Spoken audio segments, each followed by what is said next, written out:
This is 5 on 20 News, where the news will boggle your mind and the newscasters will knock your socks off, with Ani Quintella and Jeff Weber, coming to you live from our studios in downtown Tucson. First, the local headlines. Human rights organizations are accusing Border Patrol of using the desert as a weapon. Two reports by the groups No More Deaths and Derechos Humanos say that the Border Patrol is fueling a missing persons crisis by chasing people in order to apprehend border crossers. The report claims that 8,600 people may have died due to harsh desert conditions. That is 43% higher than estimate Border Patrol has released. Sophie Smith, one of the authors of the report, says that the deaths were designed by government agencies. She pointed to a policy called Prevention Through Deterrence, which was introduced by Doris Meisner, a former head of Immigration and Naturalization Service. The policy was adopted in 1994.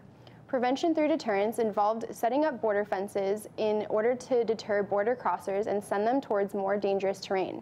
This tactic had more people walking through the Sonoran Desert and away from cities like Nogales. Border Patrol has countered these claims, saying that they try to prevent deaths, deploying a team of 230 agents trained as emergency medical technicians. They also have a 54-member search team called Borstar agents that are used to search the desert for missing persons. In November 2013, Derechos Humanos sent up a missing migrant crisis line to deal with the hundreds of missing person calls made to the group. They have opened more than 1,200 cases, with 41% of the cases involving injuries resulting from a chase with Border Patrol agents. They have found that 42% of those cases involved people who became lost as a result of a Border Patrol chase. And 1/3 of the cases involved helicopters which purposely kick up dust on the ground to lessen visibility and throw migrants off their path. A private contracting company is claiming that Pima County skipped out on a bill for millions of dollars. The unpaid fees are related to road construction work completed in 2015.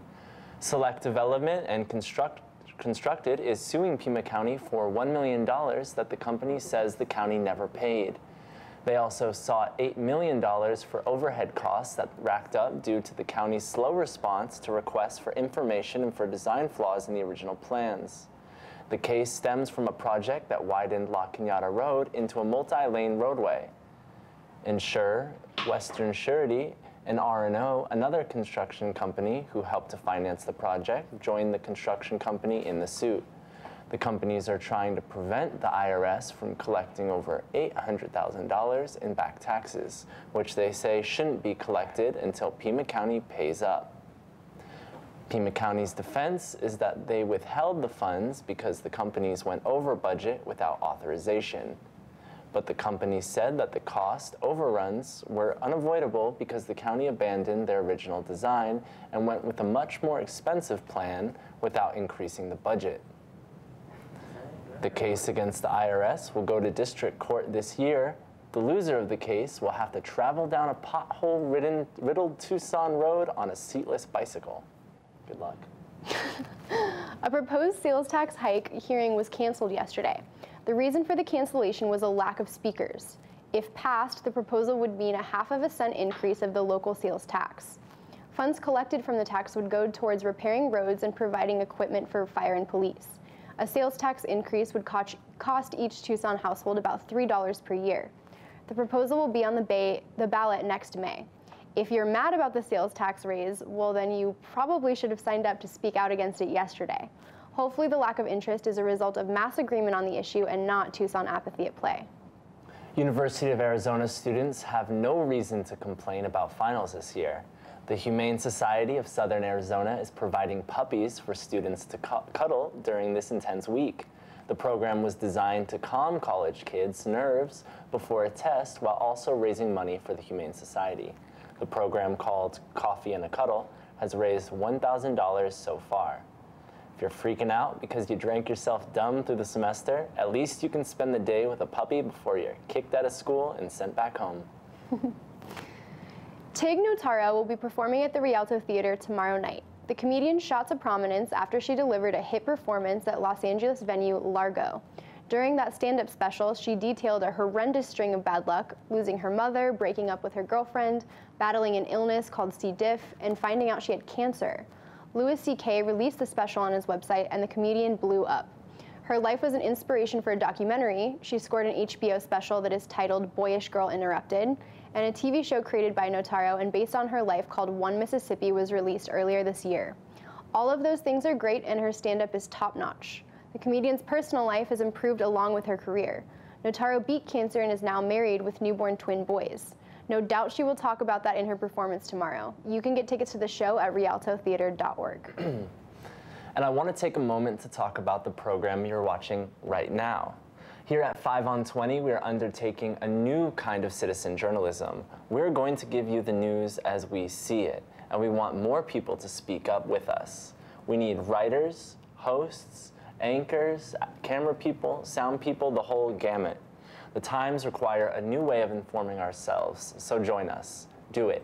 Do it now. Email us at info@creativetucson.org to get involved. And if you think there's a story we're missing, a person we should interview, an upcoming event we should cover, or have any kind of news tips, email us at info@creativetucson.org.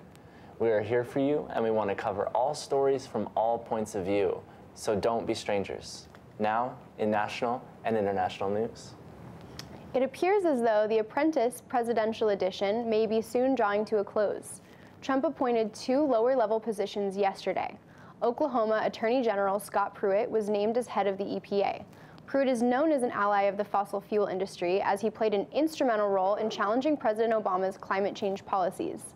This aligns with Trump's campaign statements on erasing Obama's efforts to combat climate change by pulling out of the Paris Accord and weakening the Clean Power Plan.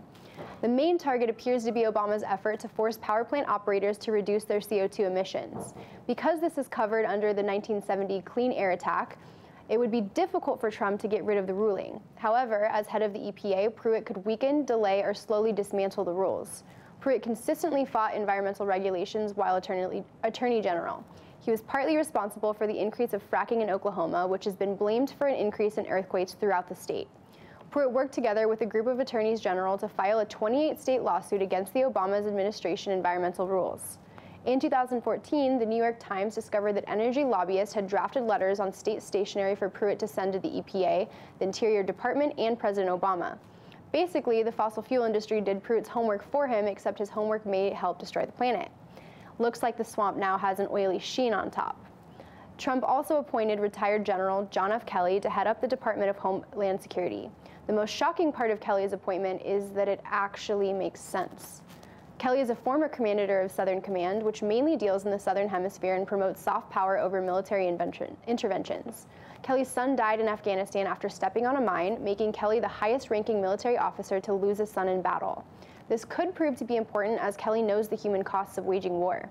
Tune in next week when Trump plans to reveal his final picks in a star-studded finale featuring a performance by Neil Nuge, a supergroup consisting of Motley Crue's Vince Neil and Ted Nugent.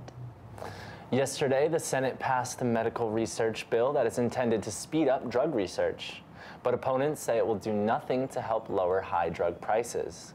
In addition to speeding up drug approvals, the 21st Century Cures Bill contains provisions that fight the nation's opioid epidemic and strengthens laws that equate mental care with physical health care. The bill was passed somewhat on bipartisan agreement, with both Republicans and Democrats voting for it. The bill was championed by Vice President Joe Biden. However, progressive members of Congress, such as Bernie Sanders and Elizabeth Warren, criticized the bill as being a giveaway to the pharmaceutical industry. Sanders introduced an amendment to the Cures bill that would have lowered prescription prices in the U.S. and would have made it legal to import low-cost medicines from other countries. He called the amendment the Trump proposal because it fits with one of Trump's campaign promises of lowering drug prices in the country.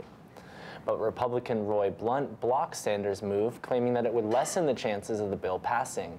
In response, Sanders said he could not support a health care bill that did not address the sky-high prices in the U.S. While the bill does take steps in assuring that mental health is covered, members of Congress are concerned that this new measure won't matter if the Affordable Care Act is overturned. The Affordable Care Act, popularly known as Obamacare, combined with Medicaid, pays for about a quarter of all mental health cases. Last week, the House passed the Cures bill, and it will be passed off to Obama next week. The president is expected to sign it. 70s porn star style bush may actually protect you from STDs, says a study from the University of California, San Francisco. The study shows that people who shaved their downstairs even once in their lifetimes were twice as likely to at least have one STD. Those who were considered extreme groomers or who shaved pubic hair more than 11 times a year were 4 times as likely to contract an STD. Benjamin Breyer, a urologist from the college, led the study, which was published in the journal Sexually Transmitted Infections. And we are nominating the report as the worst bathroom reading material of 2016. Breyer and his team surveyed 7,500 men and women between the ages of 18 and 65 and asked them about their grooming habits. About 2/3 of men and 80% of women described grooming their nether regions, while 10% identified as extreme groomers. Scientists say that shaving creates cuts and micro tears that make it easier for bacteria to enter the bloodstream. They also say that pubic hair, like eyebrows and other hairs, are there for a reason, and that reason is to protect our bodies from foreign objects, or at least some foreign objects. STDs that affect skin, such as HPV and syphilis, were found to be higher among the shaved masses. Other types of STDs, such as lice and gonorrhea, were not as common because those require hair in order to lay their eggs. In summary, I will paraphrase Frozen and tell you simply, let it grow, let it grow. Stay hairy, Tucson. Time Magazine has named President-elect Donald Trump as Person of the Year, sending Trump's already towering ego into the stratosphere. Like anything involving Trump, the magazine's cover was not without controversy. Twitter commenters quickly seized on the cover, pointing out that the M in Time looks like devil horns on top of Trump's head. One person tweeted that Time's art designer deserves a raise. The magazine was also criticized for posing Trump in a similar way to a famous photograph of Hitler, where the dictator sits in a chair facing away from the camera, which is how Trump is posed on the Time cover. Editor-in-chief Nancy Gibbs said that these were coincidences and the magazine didn't mean to make the comparison to Hitler. Still, Trump grew angry at the suggestions and ordered the M to be replaced by an O so that he would now have a halo over his head. Trump said that he's honored to be named the TIOE magazine's Man of the Year and looks forward to gloating about this for the next month or so to Rosie O'Donnell. Ilhan Omar made history in November by becoming the first Somali-American lawyer in the U.S. She was elected as a Minnesota state representative. Now she made history again by being the first U.S. lawmaker attacked by anti-Muslim threats in a cab. Oh, how far we've come. Omar said that she was returning from a policy meeting in Washington when a cab driver launched into a series of slurs. She claims that he called her ISIS and threatened to remove her hijab. When asked about reporting the incident, Omar said that she would wait until she returned to Minnesota to report because the cab driver knows where she stays. The 34-year-old Omar came to the U.S. from a refugee camp in Kenya and was elected partly due to anti-Muslim statements by Donald Trump. Minnesota has the largest Somali community in the country with about 50,000 members. In Oops, I Was Accidentally Racist news, a New Zealand government agency is claiming that the rejection of a passport application was not a racist move. Instead, they say that the rejection was the result of a computer error. The application of Richard Lee was rejected with a note saying that his eyes were closed. Here's a picture of Lee. You can figure out the rest. Luckily, Lee is a good sport and said, quote, "It was a robot, no hard feelings." The New Zealand Immigration Service apologized for the error and said that the robot will be sent immediately for racial sensitivity training. Space legend John Glenn has died. He was 95 years old. The astronaut was the first American to orbit the Earth in 1962, and at age 77, he became the oldest man to travel into space when he became part of the Discovery shuttle crew. Annie, his wife of 73 years, survives him, and a public memorial for the service will be held at Ohio State University. Let's watch Glenn's 1962 Friendship 7 space mission launch as narrated in the Discovery Channel series Rocket Science.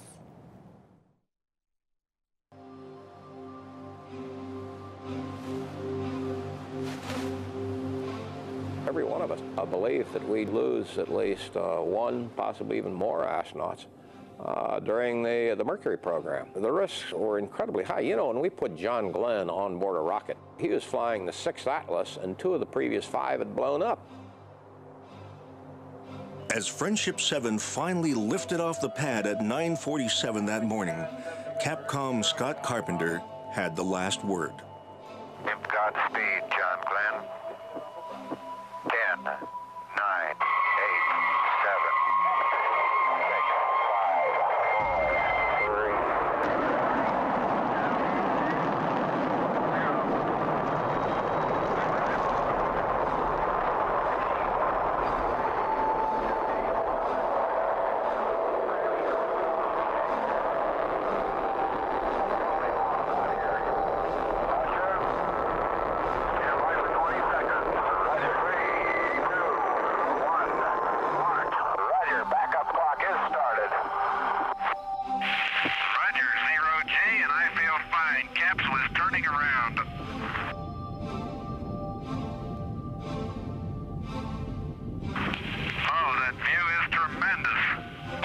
Glenn was falling around the Earth at nearly 18,000 miles an hour. 12 minutes after liftoff, he was over Africa. As he traversed the night sky over Australia, residents of Perth blinked their lights to say hello. Roger, the lights show up very well, and thank everybody for turning them on, will you? Sure will, John. LA, over. Roger, how you doing, Gordo? We're doing real fine up here. Everything is going very well, over. Very good, John. You sound good. Roger. That was sure a short day. Time passes rapidly, huh? Yes, sir. Half a world away in Mission Control, there was sudden cause for concern. An indicator suggested that Glenn's inflatable landing bag was deployed. Located just beneath his heat shield, a problem with the bag meant the shield itself might be loose, in which case Glenn would flash into vapor during the 9,000-degree re-entry through the atmosphere. As he passed into his second sunrise of the day, Glenn knew none of this. He was transfixed by thousands of what looked like fireflies dancing in the sunlight just outside his window. Hypnotically beautiful, their origin a complete mystery. Glenn excitedly reported his findings, trying to accurately and dispassionately describe what he was seeing. Nobody below seemed very interested. Passing over Australia, Glenn asked on-site Capcom Gordon Cooper to mark him down as having logged the 4 hours of flight time he needed to qualify for February's flying bonus. The $245 would be added to his monthly salary of $904.68. In Mission Control, the decision was made to bring Glenn down at the end of his third orbit.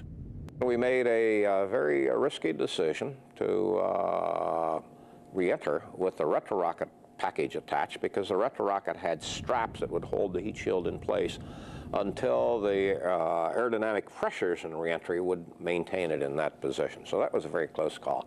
Now Glenn demanded to know what was going on. Alan Shepard advised him that he was to perform a manual re-entry with the retro pack attached. And then he told him why. We are recommending that the retro package not, I say again, not be jettisoned. This also means that you will have to retract the scope manually. Do you understand? Roger, understand. I will have to make a manual 05T entry when it occurs and bring the scope in manually. Is that affirmed? That is affirmative. Friendship 7. Roger. Retracting scope manually. While you're doing that, we're not sure whether or not your landing bag is deployed. We feel it's far safer to re-enter with the retro package on. We see no difficulty at this time in that type of re-entry. Over. Roger. Understand. I was more concerned that we were going to cause damage to the heat shield by having the pack on there as much as I was worrying about it coming off. Friendship 7, this is Cape. Do you read? This is Friendship 7, a real fireball outside.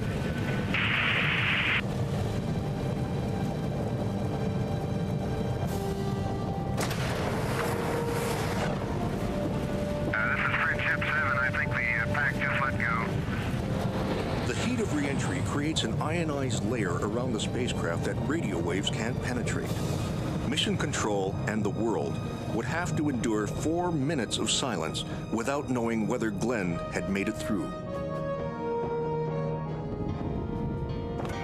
Main chute is on green. Chute is out in reach condition at 10,800 feet and beautiful chute.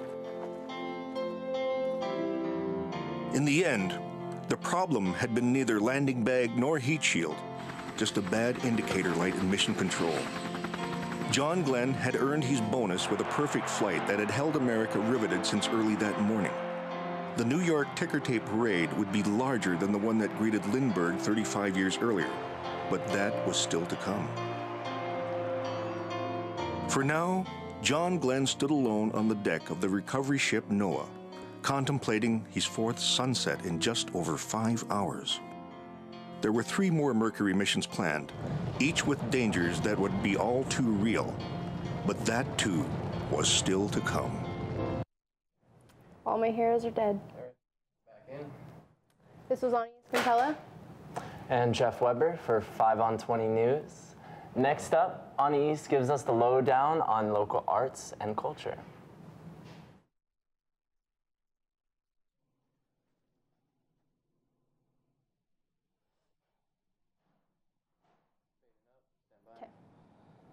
What's up, Tucson? I'm your host, Ani Quintella, and welcome to Art Talk. Well, I'll be using my barely relevant voice to share with you creative happenings both at home and across the globe.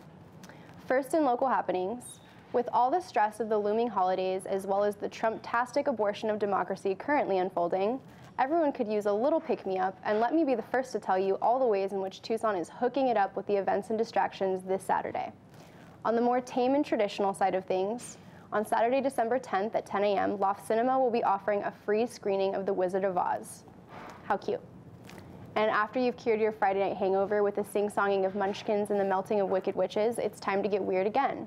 Zuzi Dance Theaters will be hosting Cirque Roots Spectrum Show, aka a 40-minute performance by an all-female cast using a mixture of modern stilt dance, whatever that means, and partner acrobatics.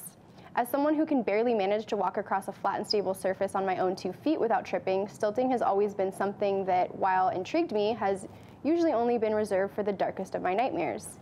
Cirque Roots says that they were inspired by the idea that, quote, we are the light we see in others, and that the performance will be a heart-opening piece that aims to build and empower the community with a universal message of positivity and hope. I can't make this stuff up.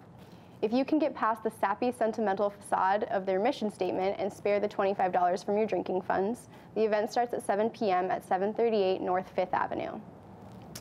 On the same night, December 10th, everyone's favorite politically active caffeine distributors, XO Coffee, will be hosting a fundraiser in support of the Standing Rock Sioux Tribe, who are protesting the Dakota Access Pipeline. There will be art and film, as well as music and specialty coffee drinks, with all proceeds going to the cause. This event happens at a time with the Army Corps having denied the permit to finish the pipeline along its current route, but with many speculating that this was purely a political move designed to push back the completion of the pipeline until the next presidential administration.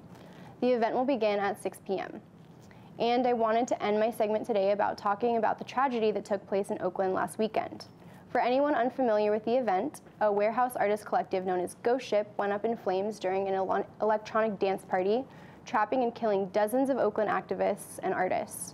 Among those lost were UC Berkeley teachers and graduates, a therapist, a book publisher, the young son of a sheriff, and the list just goes on. There's a lot of discussion centered around this horrific event right now, with some pretty negative criticisms aimed at artists who take up residences in places like this. It's crucial to remember that underground co-op living spaces like this exist not only as a safe haven for LGBTQ and minority people who don't feel welcome in many aspects of today's social climate, but also as a reaction to the housing crisis taking place in many cities across our nation. They exist worldwide, even here in Tucson, and calamities such as the Ghost Ship fire can take place anywhere at any time. I can only hope that this event will open up a dialogue about how we as communities can work to provide more accessible and functional safe spaces for artists and activists. Musician Kimya Dawson stated the sentiment much more eloquently than I in a Facebook post stating, "We meet in warehouses, where we can just love on each other and escape from all the scariness and sadness. We take care of each other in our unsafe spaces that can feel so much safer than your safest spaces. Imagine you are on a sinking ship and that there is only one lifeboat, and someone screams that there is a chance the lifeboat might tip over. You'll take that chance. We're not trying to put each other in danger. We are trying to save each other's lives. We love each other so much." I wanted to take a moment to honor some of the creative individuals who perished in the fire by playing a music video from the Bay Area dream pop band Them Are Us Too, of which one of the members was Cash Askew, who also died in the fire.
That's all I've got for you this week, Tucson. This is Anias Quintella. And Jeff Weber.